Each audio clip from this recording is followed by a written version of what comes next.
Nice. चलो शुरू करते हैं।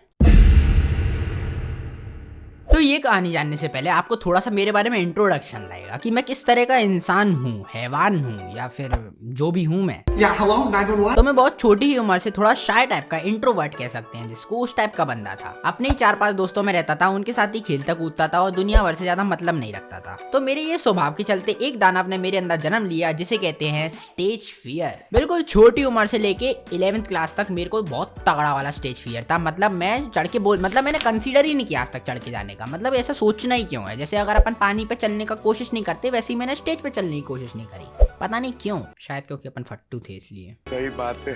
तो ये बात है 2016 की, जब मैं 9th क्लास में था और मेरा जो पूरा फ्रेंड सर्कल था वो बहुत ज्यादा अच्छे पढ़ने वाले लड़कों का था। लिटरली हम 7 लोगों का ग्रुप था जिसके अंदर 6 टॉपर्स थे और एक मैं था। मैं समझ ही सकते हो, 6 की शक्ल में लिखा हुआ था ये साइंस लेके IIT करने वाले हैं और उन्होंने करा भी, लेकिन निकला नहीं। चलो ऑफ द टॉपिक जा रहे हैं अपन फालतू में। तो मेरे जितने भी दोस्त थे सारी अपनी अपनी फील्ड में बहुत सही थे, लेकिन साला सबकी सब सारे कंपटीशन में पार्ट लिया करते थे और ऑफ कोर्स ही बात है टॉपर है तो ट्रॉफी लेके आएंगे ही। तो ये चलते मैंने सोचा क्यों ना अपन भी ये ट्राई करते हैं, लेकिन अभी फट गई। तो उसमें से जो मेरा सबसे प्रिय मित्र था उसने मेरे पास आके बोला, भाई अगर तू कंपटीशन में पार्ट लेगा तो तुझे पता है ना लोग तुझसे इंप्रेस हो जाएंगे। हाँ तो क्या फर्क पड़ता है, लेट मी रिकरेक्ट माय सेंटेंस। भाई तुझे पता है ना अगर तू कंपटीशन में पार्ट लेगा तो तेरे से लड़के इंप्रेस हो जाएंगी। ओह ये तो कर सकते हैं। मुझे लड़कियों में इंटरेस्ट नहीं था, मतलब लड़कियों में इंटरेस्टेड हूँ लेकिन मतलब लड़की में इंटरेस्ट, मतलब समझ रहे हो ना क्या कहना चाहता हूँ, मतलब स्ट्रेट वाले सेंस में। लेकिन उस समय पे किसी लड़की में मुझे इंटरेस्ट नहीं था।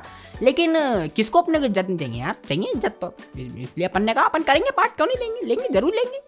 थोड़ी इज्जत अफजाई हो जाए थोड़ी सी। तो मेरे उसी प्रिय मित्र ने मुझे सजेस्ट करा कि एकदम से कंपटीशन में पार्ट मत ले, नहीं तो तेरी फट जाएगी, थोड़ा छोटे से शुरू कर। तो मैंने कहा छोटे से मतलब, तो हमारे स्कूल में मॉर्निंग असेंबली हुआ करती थी, सारे स्कूलों की तरह, सारे स्कूल में होती है तो मुझे पता है ना। तो मॉर्निंग असेंबली का सबसे पहला पार्ट थी pledge, all Indians are my brothers and sisters. तो इस हिसाब से तो पूरी इंडिया बहन हुई। उसके बाद आता था थॉट ऑफ द डे और सुविचार, honesty the best policy, and last but not the least national anthem. अब इसके ऊपर जोक नहीं मारूंगा, मेरे को अपने घर पे मोलोटॉप थोड़ा फेंकवाना है। तो मैंने पूरी सिचुएशन को एनालाइज करा और मैंने देखा कि सबसे कम अपन को थॉट में बोलना पड़ेगा। तो मैं अपने प्रिय मित्र के पास गया और मैंने बोला भाई मुझे एक प्यारा सा थॉट निकाल के बोल दे, मैं स्टेज पे कहने वाला हूँ। और उस फकीर ने मुझे ऐसा थॉट निकाल के दिया जो मुझे आज तक याद नहीं है। कुछ ऐसा था प्रोफेशनलिज्म से, पता नहीं। तुम्हें पता है कोई प्रोफेशनलिज्म से रिलेटेड थॉट तो मुझे कमेंट सेक्शन में बता देना, मुझे आज तक नहीं याद वो क्या था। और उसने मुझे बहुत सारा ज्ञान दिया कि तू स्टेज पे खड़े हो कि तू किसी को देखना ही मत, तू तो साला सामने देखते रहना और बिना देखे बस बोल देना, कुछ नहीं होगा है छू दिया। तो वो था एक मस्त वेडनेसडे का डे, धीमी धीमी सी धूप पड़ रही थी, छिलछिली सी हवा चल रही थी। आहा, मैंने अपना थॉट सेलेक्ट करा, बाकी 2 बच्चों के साथ मैं स्टेज पे चढ़ा और मेरी फट गई, बहुत बुरी वाली। सबसे पहले प्लेज वाला बंदा गया, उसने पूरी की पूरी प्लेज बोली और वो आ गया। मेरे हाथ में माइक आया, मैं उसको लेके जाता हूँ और बोलता हूँ प्रोफेशनलिज्म इज द और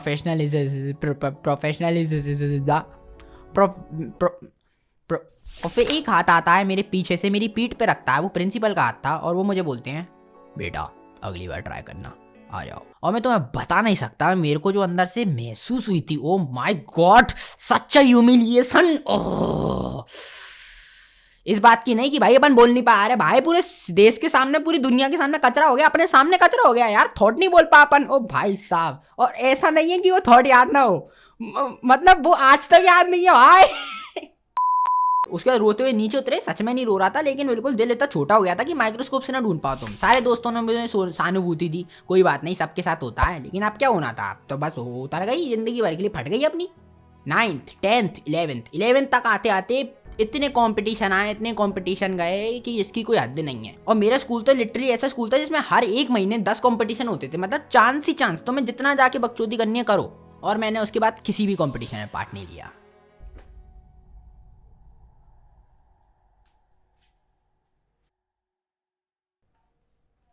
इतनी जल्दी नहीं। फिर निकल जाती है 9th 10th 11th, और 11th में हम सब एक कैंप पे गए हुए थे और वो उसका आखिरी डे था। हमें उन लोगों को एज अ थैंक यू में उन लोगों के लिए कुछ परफॉर्मेंस देनी थी और एक नुक्कड़ नाटक होने वाला था, जिसके अंदर मेरे दोस्त ने मुझे पूछा कि भाई तू पार्ट लेगा, क्योंकि एक बंदे की कमी थी उसके अंदर। और लिटरली 9th वाले कांड के बाद मैंने एक बार कंसीडर भी नहीं करा था मैं स्टेज पे चढ़ने वाला हूँ कभी। लेकिन यहीं पे तो आता है प्लॉट ट्विस्ट। उस समय पे एक लड़की पसंद थी मुझे, पसंद क्या बहुत पसंद थी, जो आज तुम लोगों की भाभी भी है। वो मेरे को आके बोलती है ले लेना पार्ट, डर क्यों रहा है।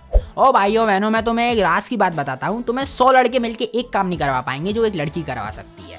उसने बोल दिया, ले ली चूत के चक्कर में मौत से टक्कर। चढ़ गए स्टेज पे, पूरा नुक्कड़ नाटक का परफॉर्मेंस दिया और कुछ भी नहीं हुआ। अच्छा लगा यार, बहुत बढ़िया गया। उसके बाद आज तक बस रिग्रेट होता है, इतने साल आए और गए जिसमें मैं जाके स्टेज पे मस्त कुछ भी कर सकता था, लेकिन मैं बस एक बार मेरी फट गई थी तो मैं उसके बाद कभी गया ही नहीं।